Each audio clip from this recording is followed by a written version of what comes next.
ಈ ಜಾಗಕ್ಕೆ ಯಾವ ರೇಂಜಿಗೆ ಹೈಪ್ ಐತೆ ಅಂತಂದರೆ, ಬಟ್ ನನಗನ್ಸುತ್ತೆ ಇದು ಮಾತ್ರ ಓವರ್ ಹೈಪ್ ಅಂತ. ಜಾಗ ಯಾವುದು ಅಂತ ಗೊತ್ತಿದ್ರೆ ಗೆಸ್ ಮಾಡಿ, ಇಲ್ಲ ವಿಡಿಯೋ ಕೊನೆವರೆಗೂ ನೋಡಿ.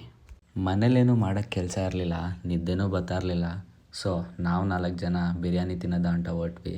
ಕಾರಲ್ಲಿ ಹೋಗ್ತಿರ್ಬೇಕಾದ್ರೆ ಯಾವುದು ಬಿರಿಯಾನಿ ಬೆಸ್ಟ್ ಸ್ಪಾಟು ಅಂತ ಸರ್ಚ್ ಮಾಡ್ತಾ ಇರ್ಬೇಕಾದ್ರೆ ಇದೊಂದು ಬಿರಿಯಾನಿ ಸ್ಪಾಟು ಹೈಲೈಟಾಗಿ ಕಾಣಿಸ್ತಿತ್ತು. ನಾವು ಹೋಟೆಲ್ ರೀಚ್ ಆದಾಗ 3 ಗಂಟೆ ಆಗಿತ್ತು. ಜನ ಒಂದು ರೇಂಜಿಗೆ ಇದ್ದರು. ನಾವು 3 ಮಟನ್ ಪಲಾವು, 1 ಚಿಕನ್ ಪಲಾವ್ ತಗೊಂಡಿದ್ವಿ. ಟೇಸ್ಟ್ ಹೇಗಿತ್ತಪ್ಪ ಅಂತಂದರೆ, ಮಿಡ್ ನೈಟಲ್ಲಿ ನಿದ್ದೆಗೆಡಿಸ್ಕೊಂಡು ಬಂದು ತಿನ್ನೋ ಅಂಥ ಬಿರಿಯಾನಿ ಏನಲ್ಲ.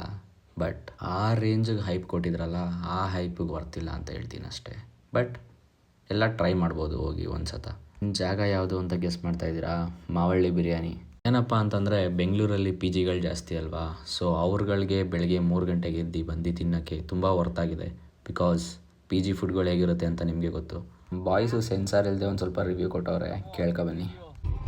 Not worth, mid, below average. Below average. P G ಹುಡುಗರಿಗೆ ರೈಸ್ ಕೊಟ್ರೆ ಯಾವ್ದು ಬೇಕಾದ್ರೂ ಇಷ್ಟಪಡ್ತಾರಲ್ಲ, ಹಂಗೈತಲ್ವಾ? Tasteless rice. ನನ್ನ ಅಂಗಡಿಲಿ ನಾನೇ ಎಗ್ ರೈಸ್ ಚೆನ್ನಾಗಿ ಮಾಡ್ತೀನಿ, ಬನ್ನಿ ಕೊಡಿಸ್ತೀನಿ, ಬನ್ನಿ. Do visit our shop, Fisherman Flex.